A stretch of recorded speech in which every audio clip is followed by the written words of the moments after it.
Are you still talking? Yes, yes, yes, I'm still talking.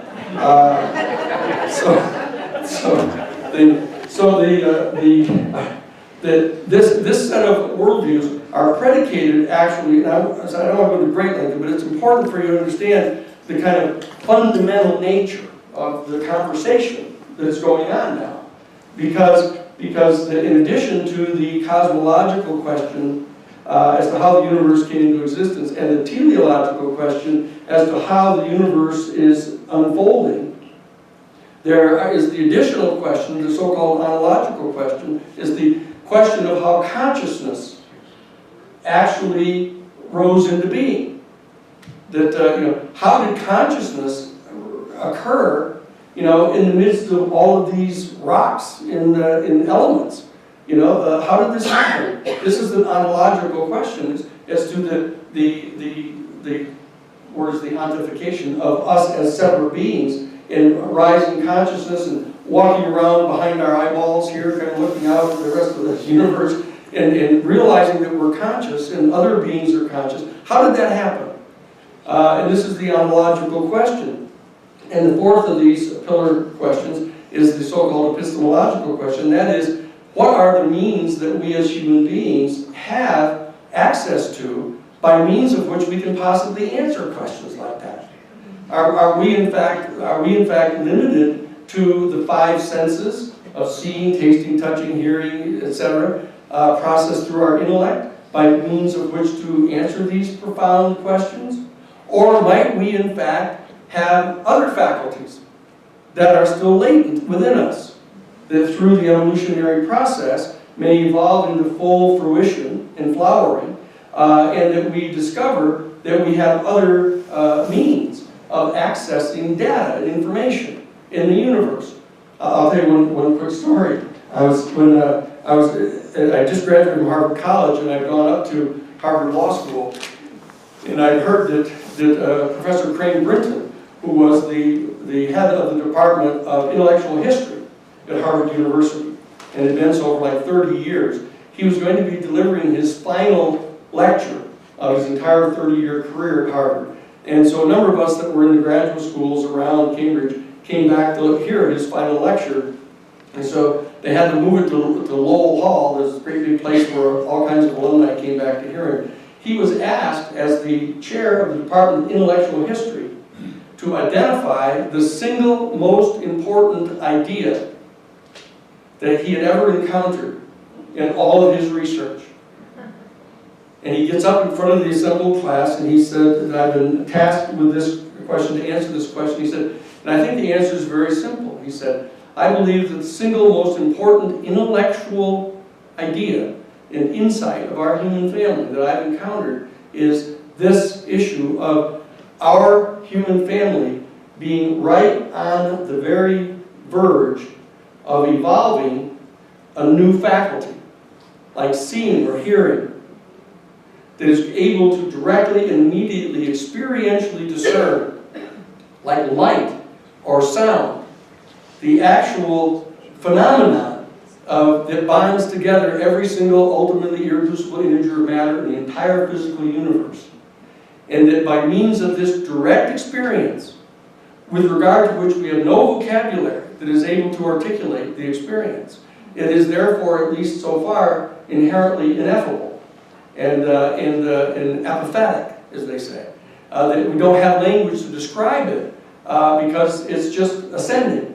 But that this, by dint of this experience, one is able to directly and immediately experientially discern what type of human conduct, either individually or collectively, is actually harmonious with or disharmonious to the natural order of the universe. And he said, and I think that's why so many of you young men, this was the last all-male class at Harvard, he said, that is why so many of you young men, I believe, refuse to go fight in this war.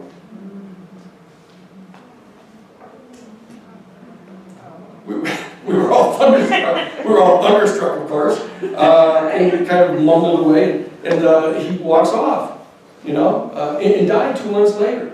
Never wrote about it, never talked about it, just told the young guys at Harvard that he'd been with for 30 years what the answer was. Okay? And so this poses the question, the epistemological question that I highlighted, as to whether or not there is a faculty that's evolving in our human family, referred to as intuition, referred to as others that have a capability of remote viewing, precognition, telepathic communication. There's a whole series of what they call siddhi in the Hindu tradition, of beings who have evolved this particular faculty.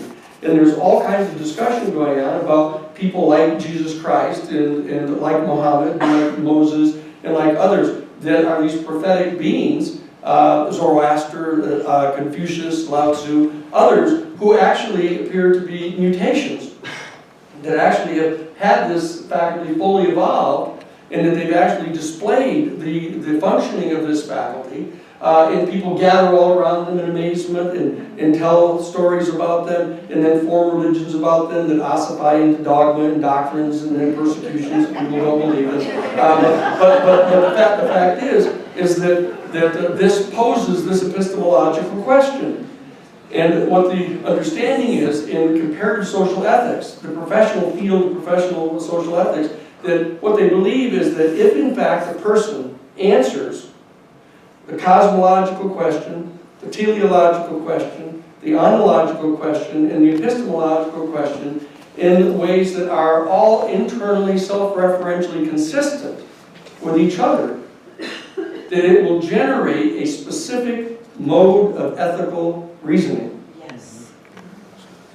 Because every person, when faced with a particular ethical problem, that they will attempt to answer the question so that it comports with what they think is true. Ultimately, they want to have an answer that is consistent with everything else that they fundamentally believe to be true. And so that the mode of ethical reasoning that is generated by an internally self-referentially consistent answer to all four of these fundamental pillar questions about ultimate reality, the nature of ultimate reality. What it does, that mode of ethical reasoning that is generated by that answer, actually will, if you apply that specific mode of ethical reasoning to all of the normal questions that are posed to an individual human being during the course of her or his life, will actually generate a philosophy. Lo and behold, that's where it comes from. That all of these different philosophers that are running around, Nietzsche and Hegel and all these kind of people, what it is that they are consistent thinkers. And they have determined consistent answers to these pillar questions. They developed a very specific mode of ethical reasoning. They've applied it to all of these fundamental questions of life, and they've come up with a thoroughgoing philosophy. And what you have is each philosophy has a derivative political philosophy. And that's why you see that at the extreme right end of the spectrum, you have authoritarians, reactionaries, conservatives, moderates, liberals, progressives, and utopianists. And that all of these are talked about in the realm of political science in the various universities, but seldom, if ever, do they talk about how these people got to be that way. But that is what they are. Now, it's true that the vast majority of people are not systemic thinkers. They don't, in fact, answer these four pillar questions in a way that is internally and self-referentially consistent. They don't have a clear mode of ethical reasoning. They don't have a clear philosophy. And so they will say things like, I'm trying to make up my mind whether I'm going to vote for Bernie Sanders or Donald Trump. Because they don't recognize the difference between a reactionary and a progressive. They don't understand it. Okay? But systematic thinkers do. And so therefore, the philosophers, because also derivative of the particular mode of ethical reasoning is not only a political philosophy, but there's also a particular mode of spiritual expression that follows completely naturally from the answers that one gives to these pillar questions. And so that you have ranging all from fundamentalism, which it doesn't make much difference whether it's Islamic fundamentalism or Christian fundamentalism or any of the others, they all are very much alike, Because they're second paradigm reactionaries. All of them. Okay? And the same thing is true of communists and ardent capitalists. They're both reactionaries. Okay? And so I raise this issue because what we're in, the reality is that these 7 basic philosophies or worldviews that are presently adhered to by our human family, they are still incomplete, because one of the things that you will probably recognize by this time is that the other faculties that we have, such as sight and hearing, for example, all function in octaves. It runs from the classic do, re, mi, fa, sol, la, ti, do to the red, orange, yellow, green, blue, indigo, violet. But one of the things that you understand is that if you take a laser of these pure forms of light, the particular vibrational frequency that is the pure manifestation of one of these colors of light, which we as human beings are able to visually discern, if you take 7 of these pure lasers of light and you shine them onto a single point, they set up a set of interference patterns that generates white light. And this is the 8th color or non-color that completes the octave of the colors of light that we're able to see visually. And so that I began to hypothesize when I was doing my PhD thesis under Talcott Parsons, that in fact, there was in fact a remaining 8th worldview that had not been really developed yet. And I believe that this is in the offing now, because when we discover that we are in the midst of a sea of other life in the universe, and that some of these species have evolved on planets that are billions of years older than ours, and that they therefore have succeeded in getting through what was analogous to their nuclear weapons age and their pollution age with their own sources of energy generation, and they have succeeded in getting through those that have, and they have continued to evolve, and that they've evolved faculties of discernment that have generated insights to additional data that's available in the universe, and they therefore probably have much more sophisticated worldviews than any of those that we are capable of discerning at the present time, given our particular state of biological evolution.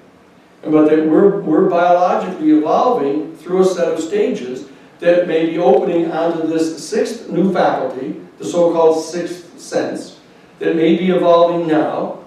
We may have a 7th faculty, and we may have a full 8th faculty. And it may well turn out that when we fully evolve all the full octave of faculties that we have as Homo sapiens, that we in fact will be evolving into the next phase of our evolution.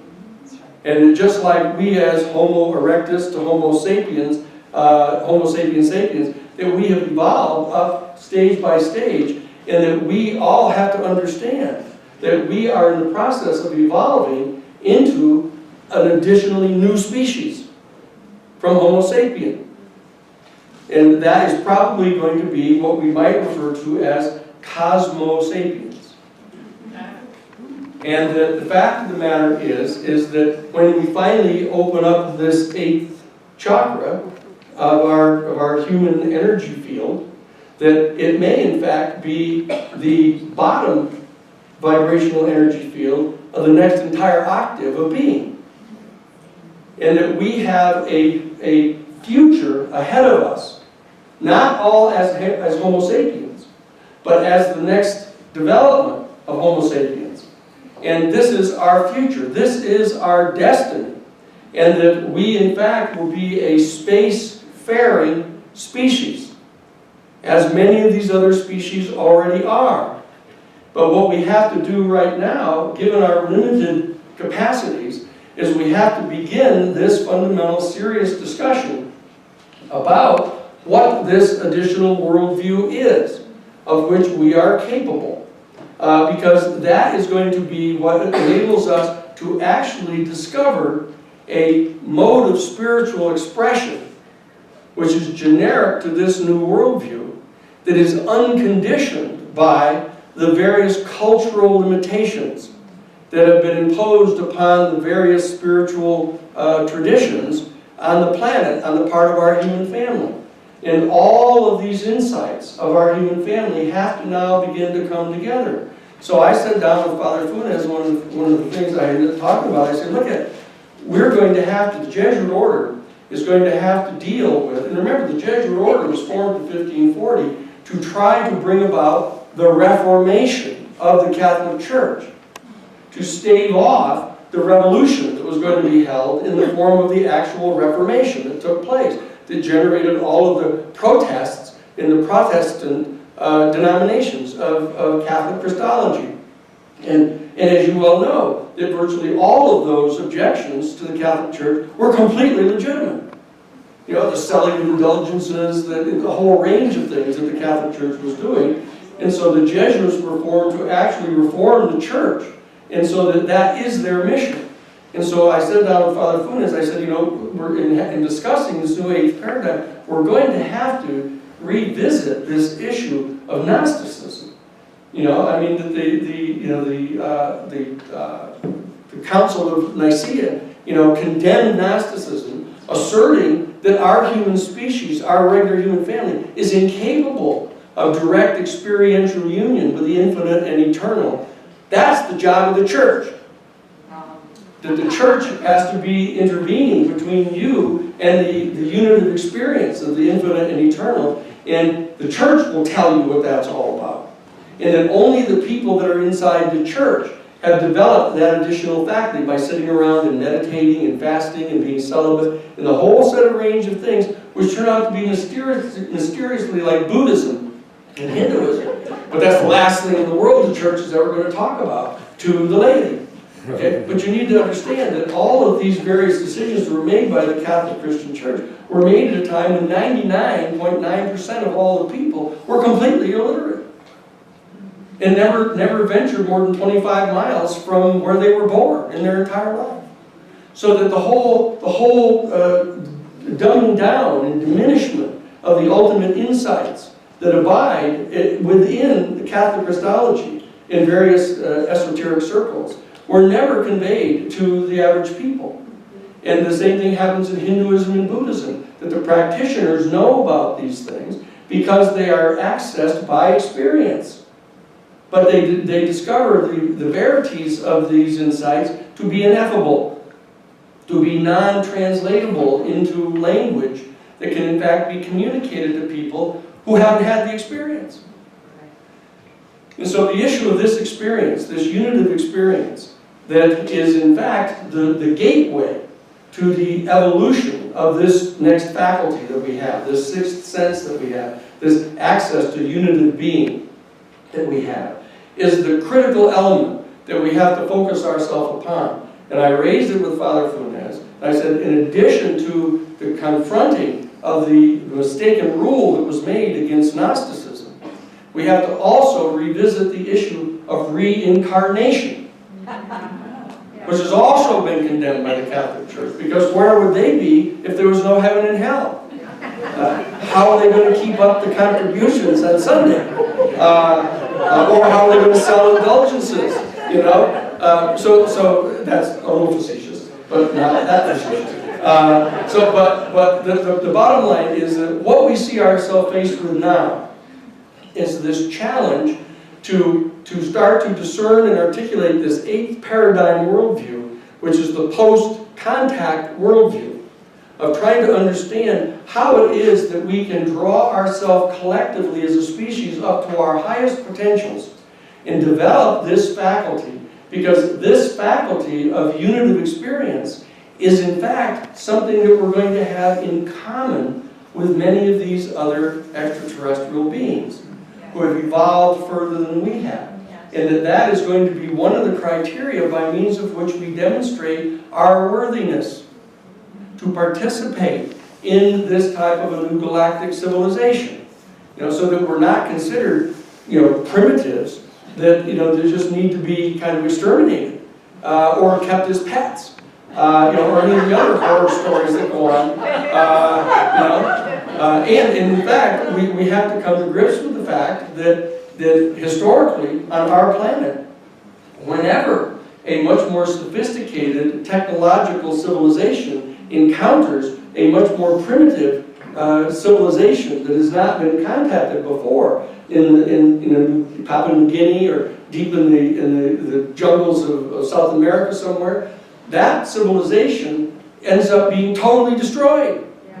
Within a matter of a handful of years, and their entire species disintegrates, and they fall apart. And we don't want that to be our fate when we encounter this extraterrestrial civilization. So we have a challenge in front of us that we need to come to grips with this.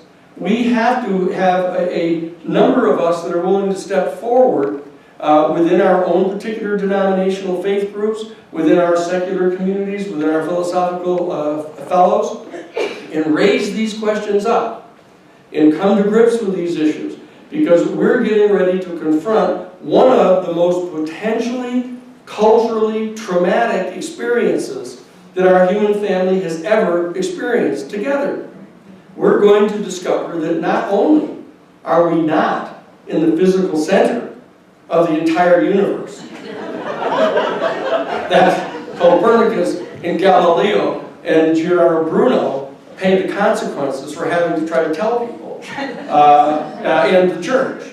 But that in fact it turns out that even the rush that they made to replace the concentric circle that we were at the center of in the universe with the apex of evolution at which we were at the very pinnacle is also not true.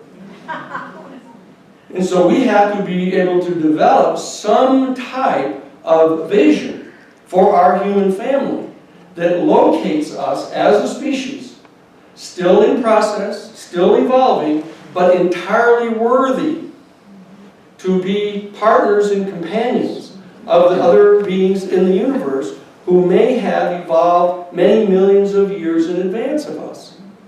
Okay? And that there may well be other civilizations that are much more primitive than we, and we have to have a higher level of consciousness even encountering those civilizations so that we do not do to them what we have done to each other when we discover part of our people in a lower state of cultural development. So this is a major cosmic challenge that we have.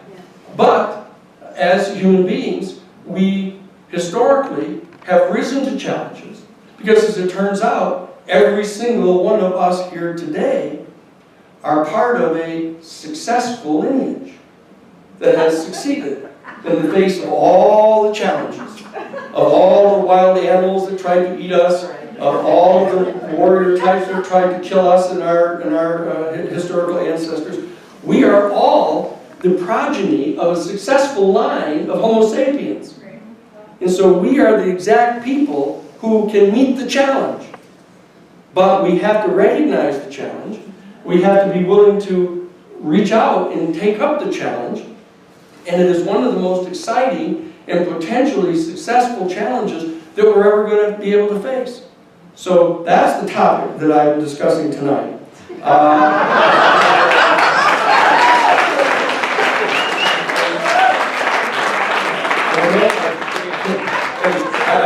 I know it's not Sunday morning, but this is something that we need to look at here, because we're in the process now. Father Funes is going to be coming into residence at the Jesuit School of Theology in Berkeley on August 31st. We're going to be convening these discussions. That what I want is, I want these discussions going on out around the world. I don't want this just to be a group of eggheads all gathered together who happen to spend their entire lives thinking about these kind of things. I want these conversations going on, just like we organized the Christic action teams that we organized back when we were doing the Iran-Contra investigation. There was a group here in Boulder that was a Christic action team that was actually writing letters to the editors and demanding congressional hearings and everything else. But the fact of the matter is, that we need to gather together, just like the old Chautauqua movement used to gather, when confronted by the challenge of the robber barons back between 1868 and 1898. That whole thing. We have to have a Chautauqua-like set of gatherings where people spontaneously reach out to each other and gather together to discuss these very profound philosophical and theological questions, because they have very important public policy ramifications. Okay? And so that's what I'm advocating, that's what I'm asking you to do. And we at the Romero Institute in Santa Cruz are available. That the New Paradigm Institute is a wholly integrated auxiliary of the Romero Institute, which is in turn the progeny of the Christic Institute. That you may remember that the Christic Institute, on the same night that George H.W. Bush pardoned the first 6 of the men who had been indicted by Special Prosecutor Lawrence Walsh, whom we had named as criminals in our federal civil lawsuit that we filed 6 months before Ed Meese ever discovered the existence of this off-the-shelf enterprise. That at that same night, when he issued the pardons after having lost the election in November of 1992, to not just to Bill Clinton, but to Bill Clinton and Ross Perot. Ross Perot having gotten 19% of the entire popular vote. And remember that Bill Clinton won the presidency with only 43% of the popular vote at that time. That all of that is just to remember that we've been in this business for a long time, trying to deal with these cutting edge issues. But we have always wanted to have, because on that very night, when he issued the pardons, he also ordered the Internal Revenue Service to revoke the 501c3 tax-exempt charter of the Christic Institute for having engaged in political activity by suing them for being the criminals that they were. Okay? And so we then were contacted immediately by the Romero Foundation out in California, who immediately convened an emergency meeting and elected me to be their president and general counsel, elected Sarah to be their executive director, and elected Father Bill Davis to be their secretary treasurer, and then they all resigned and sent us all of their documents. So we became the Romero Foundation, Romero Institute, so we are now. So we are, in fact, the reincarnation, if you will, of the Christic Institute. And the reason we took on the name Romero and we decided to work with it, because remember, Oscar Romero said that when he was trying to speak out against Roberto Dubuisson and the others that were in the military that were killing their own citizens, that were trying to stand up for their own rights to organize, he said, if they kill me, I will rise again in the name of my people.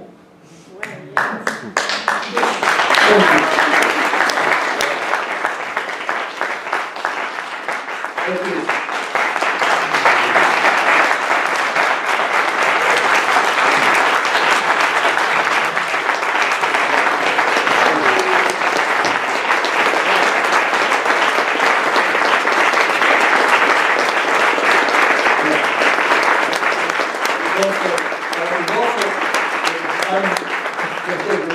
Now, I wanted to have a half an hour of being able to answer specific questions.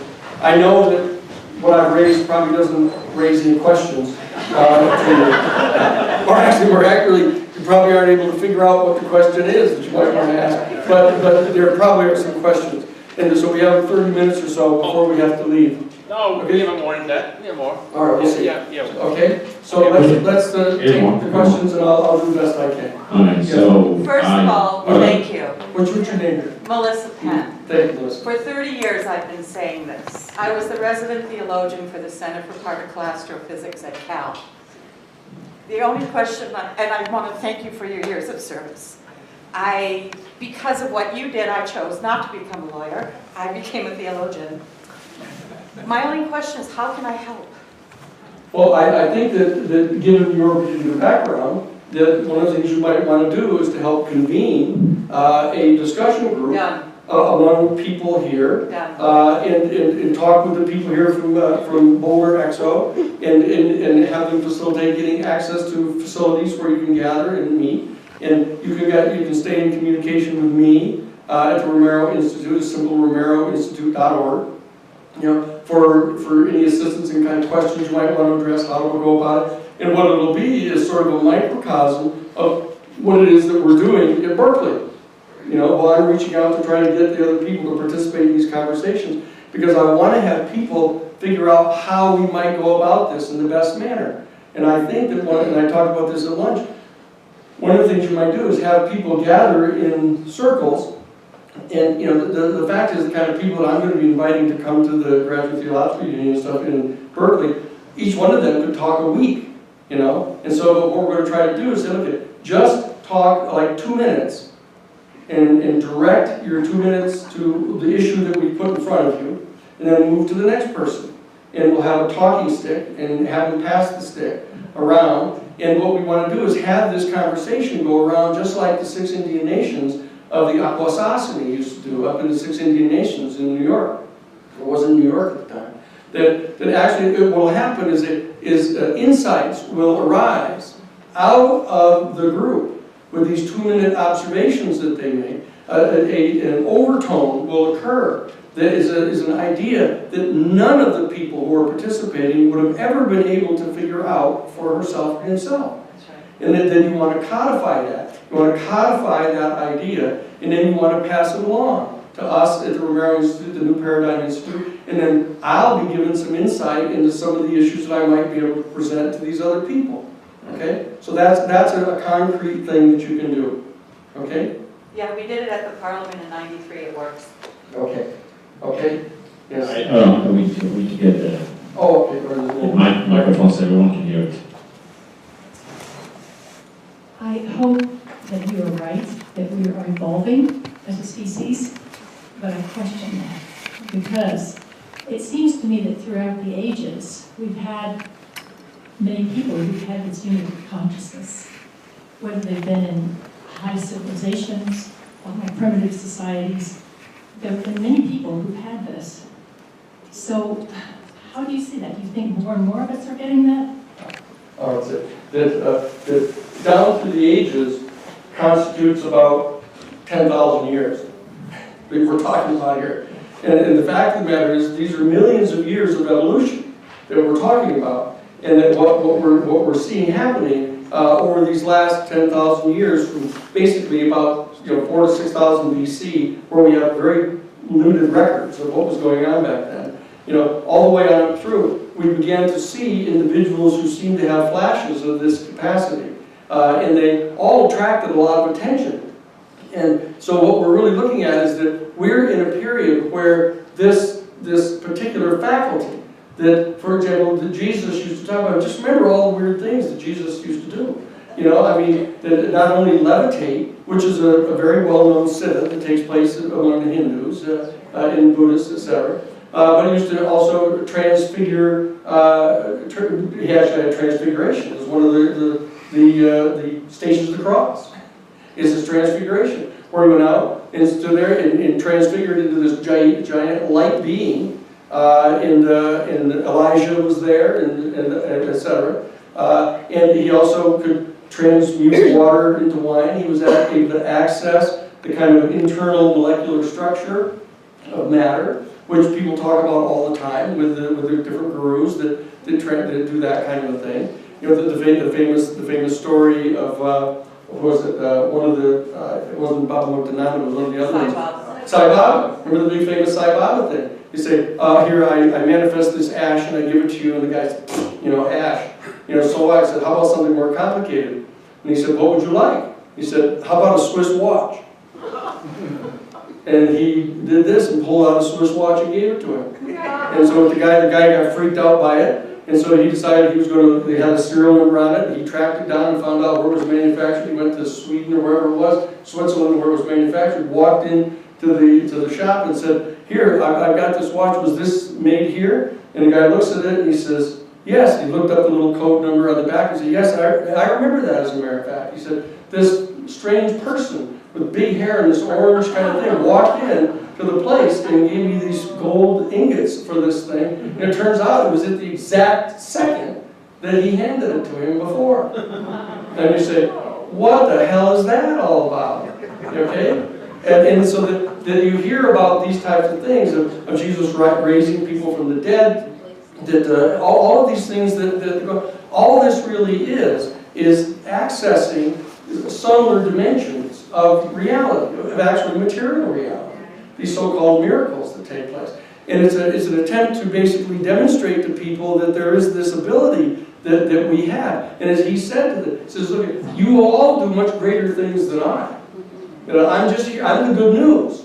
I'm the good news that this is coming, that this is what we're all heading toward. He said, and it's I tell you a lot of things, and it's not so important exactly as what I'm telling you, it's what I am. You see? And that's what this is all about. So that each of us is called upon to try to do the best that we can to try to perfect ourselves. And it's not a big secret. Some of these things. They're kind of dietary activity.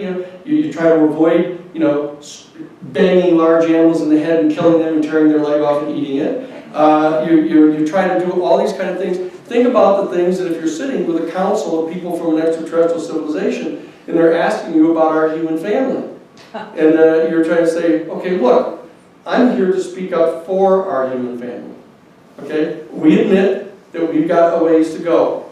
And we do really strange things to each other, and we do all that. I myself do strange things to people. I'm admitting this to you. But here, let us tell you what we think is the insight that we've come to. That's what they're looking for. That's what they want to know about. And they want to know how seriously you take it, by how seriously you've adjusted your own activity toward that. And it's all hard and it's difficult. But on the other hand, it's not going to be as difficult as it could be if we're not ready for this. So what I'm saying is that this period of time down through the ages, these are just a limited period of time that we've actually been keeping written records of this, and we see what's been happening. And these are just the written records of everything you know about. There's all kinds of records of subtle communities and dimensions of people that live out and away from the rest of the civilization. And there's all kinds of records about these people. So this is good news. This is the good news that is to be shared. This, in fact, is what Francis talked about in both his papal encyclical on global climate change and in his papal exhortation, this thing called Evangelii Gaudium that he wrote the very first thing he was elected. And he wrote this big, long papal exhortation, Evangelii Gaudium, and he said, look, it's really important for those of us who can understand this to understand and share the good news. There's a lot of people around who are going to be giving you bad news in this postmodern worldview that disassembles, every single affirmative philosophy or theory that can actually lend value to human life. Okay, and that you're worth nothing more than the stump of a tree. And all this sentimentality about human beings and life and stuff. That he's saying, look, we have a task in front of us to participate in discerning and sharing the good news. And what I'm suggesting is that this is the good news. This is the good news that the prophets have been telling us about. That there's all kinds of different traditions. Okay? And so what we have to do is be able to hear the good news, translate the good news into information that's meaningful to us, and therefore can be meaningful to our sisters and brothers with whom we share it. And that's what we need to do now. So I think that this good news has been coming to the fore, even in public, for the last 10,000 years. Yes, but it's still beyond great time. Yeah. Question. Oh, that's right. Yes. Hi, thank you so Who much. has the talking stick? Yes. Thank you so much. I'm wondering about, since the Vatican came out with that statement in 2009,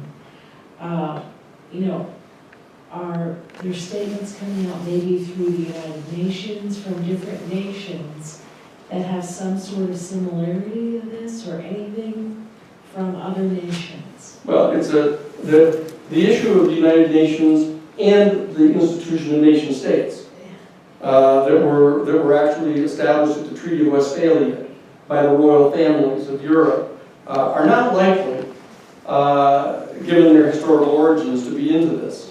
And the United Nations, remember, was created primarily by the United States. and the Allied nations at the end of World War II. And it was specifically set up to enshrine Caucasian domination over the world because of the 5 permanent members of the Security Council, that were all Caucasian nations, with the exception of China, which was excluded, and so Taiwan was considered to be the seat of China. And they also enshrined capitalism as the only major economic mode of development and distribution. Okay? And the third institution that they enshrined was the nation state. Okay? Which in fact, as I mentioned, was created by the royal families to lay claim to particular areas of jurisdiction to justify the use of lethal force to enforce their interests. Okay? So you don't look to those institutions to be doing this, to be doing this thing. Now, there raises the question about the Catholic Church and the other churches, and even the Hindu organizations, the Buddhist organizations. And we have to remember that virtually all institutions fall prey to this type of degeneration that occurs from the initial origins. And so that the process of rejuvenation of any of those, you always have to keep in mind whether that's possible, just like in the upcoming elections. Is the general idea of the United States with fundamental natural law rights in limitations of power and government, is this an adequately good idea to continue to deserve your loyalty and attention? So that we try to perfect this, we try to purify this, we try to bring it back to the original constitutional promises that we all made to each other. And then we have to think about that with regard to each of these institutions, and that the Catholic Church is less deserving than many, for much benefit of the doubt. They've done terrible things down through the ages, have done terrible things right up until very recent times. We have people like Francis, who has called all of those people to an accounting. We have people like Sean O'Malley, who was the guy that was appointed in Boston to turn in all those pedophile priests and order the lawyers to stop blocking the discovery for this. Also, there's an attempt underway, which if we become part of it and press them to continue this kind of radical revision of their churches and get back to some of the seminal values of that institution, there's a temporary period that we, I think, ought to devote ourselves to trying to resuscitate some of these institutions. The American institution, the Catholic institution, other Christian churches and Jewish synagogues and the other established religions. We need to try to seek out the spark, the embers that are still there, and to breathe the Spirit on them, to see if we can rekindle the flames. Because it's going to be easier to try to get those institutions to function than it is to recreate them entirely anew, given the limited time we have. So that's what I would say. But the different with the United Nations itself, I think, is not likely to be a very good place to look. And the nation states themselves are not a very good place to look. I don't believe the Republican or Democratic Party is a very good place to look. We need to form a new political party. And I believe that that's going to be integral to this particular process. We have to have a new political party that mobilizes people along these guidelines, and to mobilize people to rise up in our consciousness and move our people collectively and communally to these positions. So that's my opinion. Who has the talking stick? I have the talking stick. Oh, so, Ross can choose. Yes. That would be the Green Party and Jill Stein. Yes. But meantime, my question for you is, you're talking about billions of years of other entities that have longer history. But since there's no such thing as time, then I don't understand that. There is such a thing as time inside the parameters of the physical universe. It's all relative.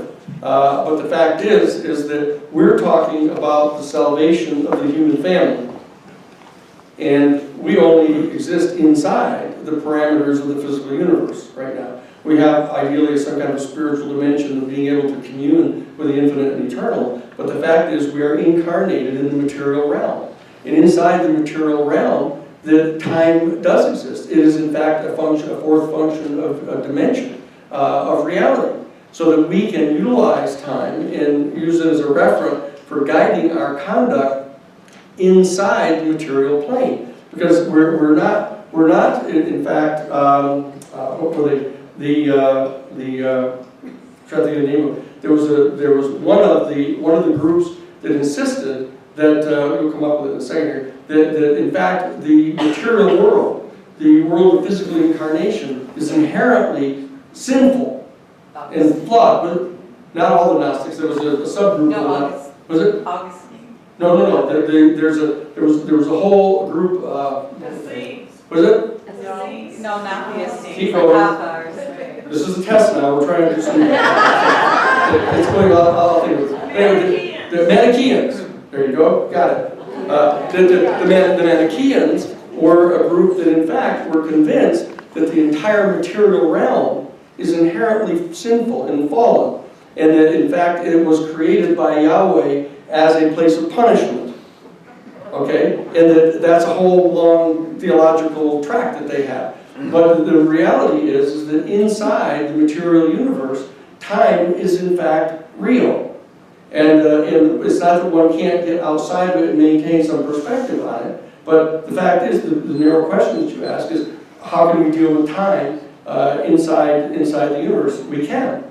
And so that there's a teleological unfolding of the universe, and that actually generates time. Whether you're going from the point of the Big Bang out to the point of ultimate dissolution, or whether you're going from the Big Bang out to the point where there's the ultimate oscillation and condensation back in again, and the other expansion, within a given oscillation, or the Gran Pariados, as they refer to it, the Maxim Annus, the grand year, that this oscillation from the Big Bang out to the expansion and then the contraction again, within that phenomenon, there is measurable time, you see.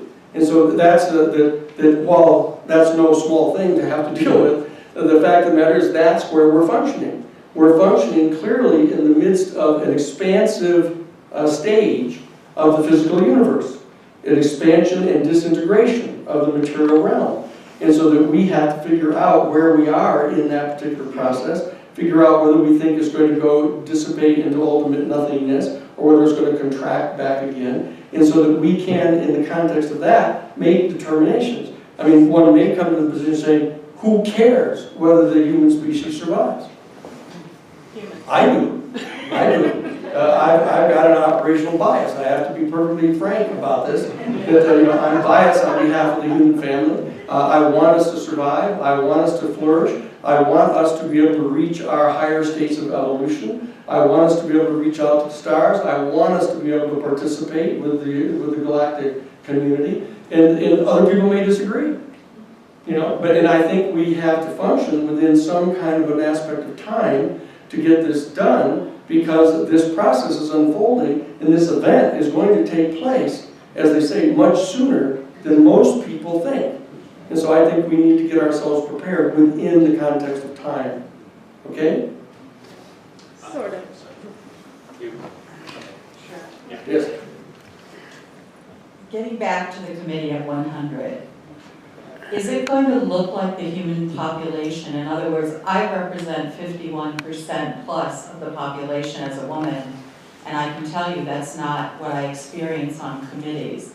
Also, for example, the Zulu, who have an incredibly rich experience, mythology, but not mythology, it's oral history of extraterrestrial contact, but they've been persecuted until there's just a handful of Sangomis, I think. Yes, yeah. How do they get represented? And if so, if you actually try and make that happen, how do you get the Western world to take it seriously? Have you thought about this? Oh yes, we have. The people who are going to be participating in these discussions, have to represent various. Are you okay? Okay. Good. All right. Thank you. We have to have representation of indigenous people. We have to have a clear representation of women in the discussions. We have to have representative people in these conversations. And that it's not true that there aren't women who are qualified to have these types of discussions. It isn't true that indigenous people aren't qualified just because they don't have a PhD from Oxford or something. So that this is a major consideration that we have. And the other bias that I would bring forward is I'm one of those people with some of those skill sets. And I can tell you that it's been nothing but bad news my whole life. Yes. And yet, we theoretically are the ones who are coming forward and representing this evolution. Yeah. How do you bring us to the table? What, Yeah, Uri yeah. Geller? Because No. he's the only one that's famous enough. No, if it were easier, it would have already been done. Okay? So it's not easy. This is not easy. And we have to be constantly assisting each other in bringing forward these considerations so that all of us have them in front of us to keep them in mind as we try to move forward with these discussions. You know, but the same thing is true in convening a group of people here in Boulder. You know, the fact of the matter is when you bring together a group of, say, 20, 30 people, it may not be completely representative of all the different aspects of the community. And so you have to collectively and consciously try to reach out to others to help bring them in, to make sure that those considerations are taken into account. This is a self-conscious process that we have to engage in. And the fact of the matter is that the reason that you have had the bad experiences that you've had in the past is so that you won't be entangled in those institutions and you'll be available to do this. Otherwise, you wouldn't be here and you wouldn't be talking to us. So we just have to, you know, when some organization fires you, you know, you should be happy about that. You say, look, obviously I don't belong here. I'm going to go do something more worthwhile with my time. And that's not to say that you make it that easy. You try, you struggle with them to try to get them to come along and do the kind of things that you would like in a law firm. You know, I was only the second person in the entire history of the Cahill, Gordon, Sonnet, Reindel, and old law firm on Wall Street, the #1 litigation law firm in the world, where I went directly from the Harvard, being the founder of the Harvard Civil Rights Law Review, to there. And after 2.5 years, they told me that I'd probably be happier elsewhere. And I told them, no, I'm fine. I get to represent the New York Times and NBC, and I get to do a lot of stuff. You know, and I also get to be at a prison that everybody's killed up there, which I know didn't make them happy. And so that they finally came back to me and told me that I was in fact terminated. And so I said, terminated? I said, you know, is that like fired? They said, no, at Cahill we don't fire people, but you're terminated. And it turns out I was only the second person in their entire history that was ever terminated. The other one was Alger Hiss. As it turns out. But I was immediately scooped up by F.D. Bailey to come and join Bailey's firm, where I got to participate in representing James McCord, who was the former CIA wiretapping specialist, who was in the Watergate Hotel. And so I got to then have the conversations through my investigators with Santos Trafficante, who was in fact the man who put together the assassination team for Richard Nixon to kill Fidel Castro, who killed the president in Dallas.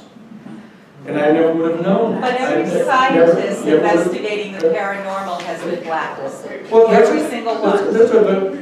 That's true. There's no doubt about the nature of the challenge. And there's no doubt that it is not absolutely inevitable that our human species will survive. We're going to take another question in the back. It's not inevitable.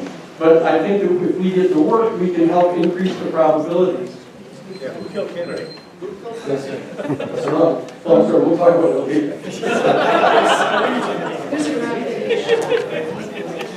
Whoops, I'm not sure that's working.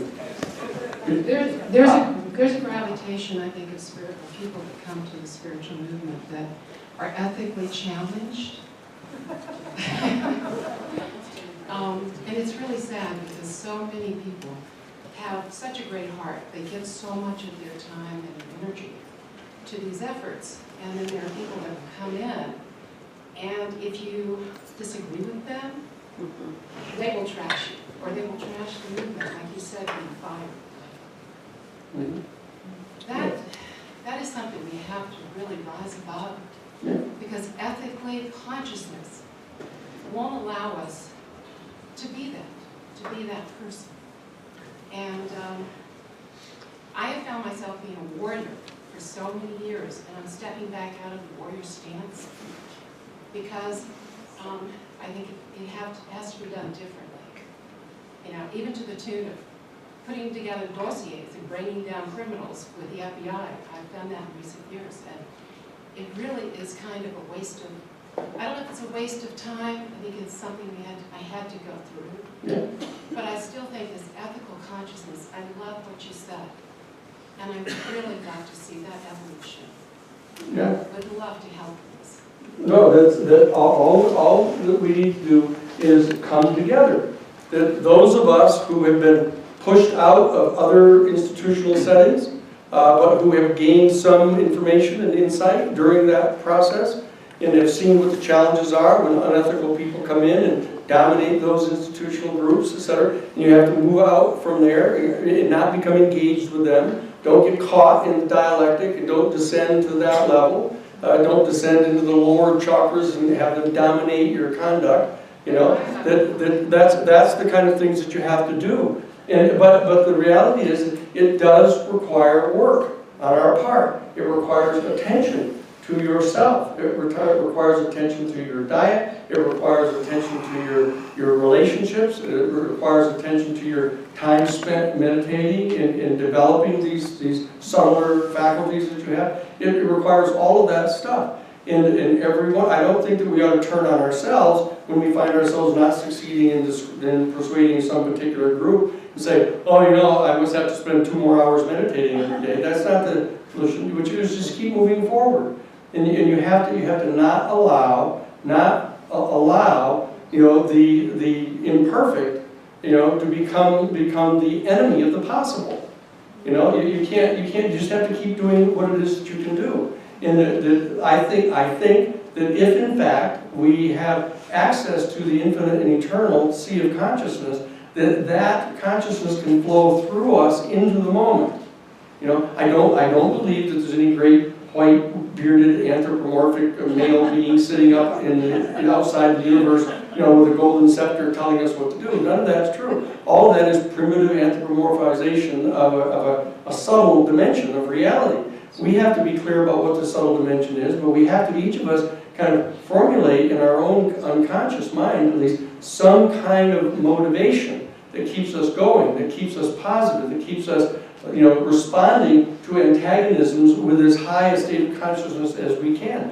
I don't make any claims of being perfect at this at all. I find myself sitting across the table from the Grand Dragon of the Ku Klux Klan, and, you know, with the American Nazi Party people sitting all around us, because I'm sitting there trying to get them to acknowledge that they've massacred these people that are trying to organize a chapter of the Amalgamated Clothing and Textile Workers down in Greensboro, North Carolina. You know, and he's sitting there with these 5 skulls, a pin on his lapel, these 5 skulls of the people that they murdered. You know, right in plain view. You know, and were acquitted by an all-white jury. You know, and then, you know, when he started smiling when I asked him if that pin means what I think it does, and he said yes, and he was proud of having done it. You know, you feel like jumping across the table and strangling him, you know, and pounding his head on the table. I go on to a whole lot of other things I thought about at the moment. But the fact of the matter is, you have to reach for a higher place, and you have to try to really explore with that person, what is it that actually brought you to this kind of a place? What is it that caused you to do that? And that you'll discover that if you do it properly, they want to talk about that. And so you get in talking about that, and then all you have to do is put that information in front of a jury, even an all-white jury. And they'll say, good, that'll be $1 million, please, you know, for each one of those people to pay to the kids to survive their parents being murdered by those people. So there's a process that we all have to go through, and we all have to be challenged. We don't always succeed every time, but we've got to make the effort, okay? And then hopefully we'll be worthy of the moment when it arrives. Christine? Thank you. I'm curious about the vetting process that you're talking about. Yeah. And then you made a comment that I'm wondering what the relationship might or might not be. You made a comment about people, if they don't experience something, they may not get it. Yeah, right. So my question is there a relationship between your vetting process and looking for people who have experience in higher consciousness? That's a great question. Yeah, in fact, I just got a phone in yesterday having that conversation with one of the staff people. I said, look, no matter how brilliant a person is, no matter how insightful they are about a lot of things, if they don't have any access to this experience, you know, they're not going to have the slightest idea what you're talking about. Worse yet, they're going to